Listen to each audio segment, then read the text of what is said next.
Og her skal vi høre ham i en optagelse fra Mandebevægelsens sommerstævne i Pladerbal i 1976, hvor han offentligt, som led i den tids bekendelsesfilosofi, stiller sit og hustruen Bengærts manglende samliv til skue.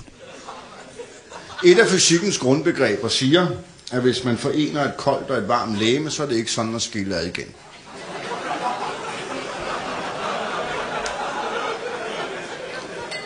Sådan er det ikke hjemme hos mig. Jeg er nu sandt at sige, at min kone, hun vil skæles. Evig er altid brokker hun, så er det ene i vejen, så det andet i vejen, så vil hun have en ny opvaskerbørste. Så er hun skidesur over, det er altid hende, der skal ligge tilbage på den våde plet.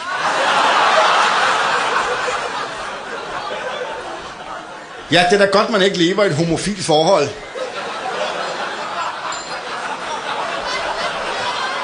Så ville problemet være dobbelt så stort.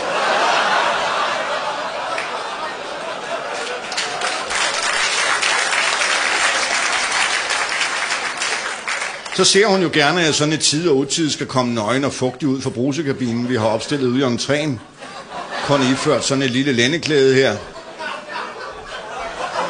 Og jeg er lille og lille, men i hvert fald et lændeklæde.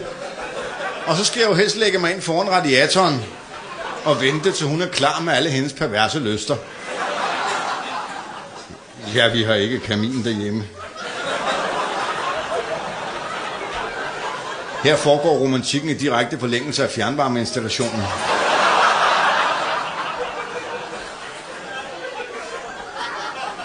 Men så skal jeg altså ligge der og vente, til hun er klar i min alder. Jamen, jeg vil hellere have et stykke mad.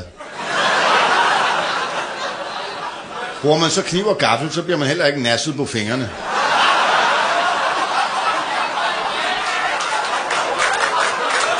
Men så lå jeg altså derinde foran radiatoren og ventede. Sådan nærmest for husfredens skyld. Skide sulten. Og da hun så endelig kom, ja, altså hen til mig. Ellers kommer hun sgu ingen steder. Så sagde hun, kan du nu ikke lige tage dig lidt sammen og finde mit G-punkt? Så sagde jeg, jo, så må du lige om undskyld, jeg skal lige under køkkenvasken og finde mine gummihandsker. Ja, jeg kan ikke glemme, at jeg har været i praktik hos en dyrlæge. Så blev hun sur. Hun er sindssyg. Kvinder har ikke humoristisk sans. Så roste jeg hendes overskæg. Jamen for ligesom at gyde lidt olie på de oprørte vande. Lige meget hjalp det. Nu var hun skæles. Nå, skulle man nu aldrig få fundet det forbandede G-punkt, så kan man jo glæde sig over, at man som dreng var god til at lege dåseskjul. Jeg ved egentlig ikke, hvorfor jeg står og siger det her. Det er egentlig ikke noget med sagen at gøre. Det var bare noget, der faldt mig ind, og der var noget, jeg engang var god til. Nå, men nu var hun altså skæles. Så skal man så ud på det grå kødmarked og finde en anden en, der kan smøre ens mad.